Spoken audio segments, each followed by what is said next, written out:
Okay, next we will continue to the part 2, that is flight controller. Again, please refer to the manual that we have given in the e-learning. Alright, so now we go to the number 14, identify the pins and nodes on the flight controller. So this is the flight controller that will be used for today. This is a quadricopter label over here. So next, again, we'll look at the flight controller. First is the arrow. So look at the arrow. So we have this arrow. So it also notes forward. So that means this is the forward of the flight controller. So this is the for the nose over here, tail. So forwards means we put it.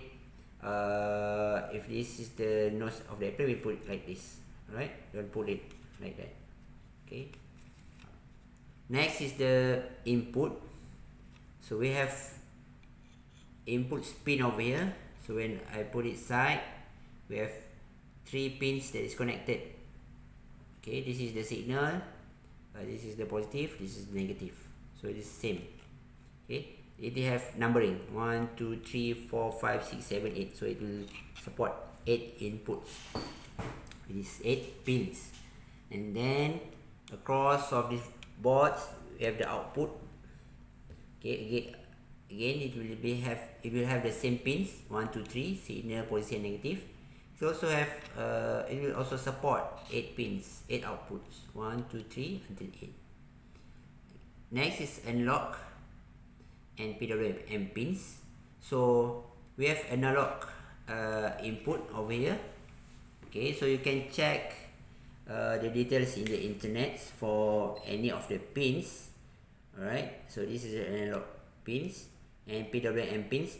So it is together, analog and PWM. So this both analog and PWM is used to connect sensors, additional sensors to the quadricopter, such as the pitot tube. We'll show after this. Next is the GPS. Okay, this is GPS. So we'll connect the GPS module to here and to the I2C over here. Alright. And also the telemetry over here. Okay, so these pins can be connected to the modules. Right. Next, number 15 is identify part of the flight control components, GPS modules. Okay, this is the GPS module that I showed you just now. So one is connected to the GPS and the second one is to the I2C. Next is telemetry. So as I mentioned before, this is the ground module. So we will not connect this to the flight controller. We only connect the air module to the flight controller later. And also a pitot tube. Okay, so this is the pitot tube. Alright, I put this aside.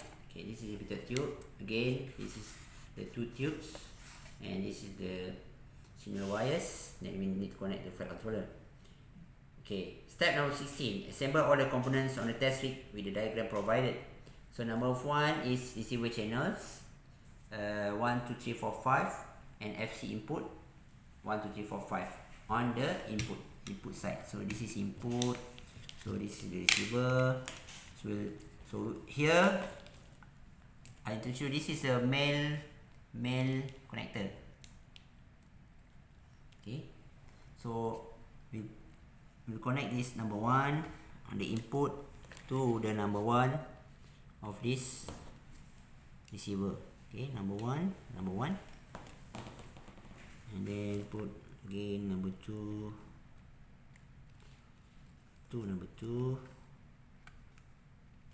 3 to number 3, 4, number 4, 5 to number 5. So what you can see here, this is as in the previous video, we connect this. Previously we connect this channel 1 to the aileron, but now we'll connect this receiver to the flight controller, and later we'll put the aileron cable to the output.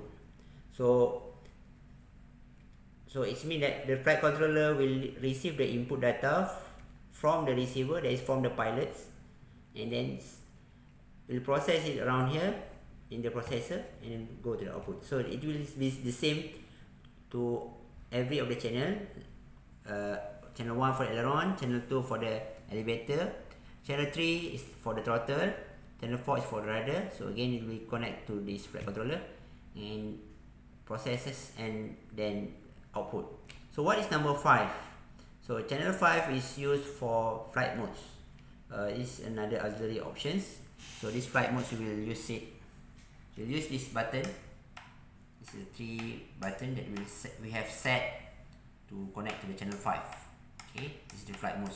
Later we'll show to you and share what is flight modes. Now we assemble the pitot tube, analog pin 2. So we'll connect this. Okay, here.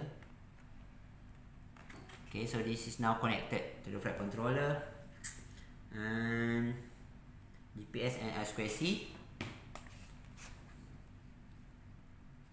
GPS is here.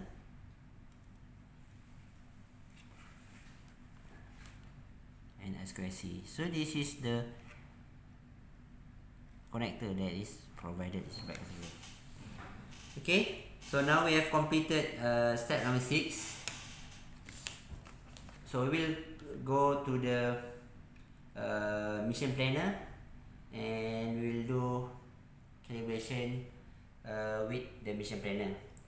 Okay, that's all. So continue to next video.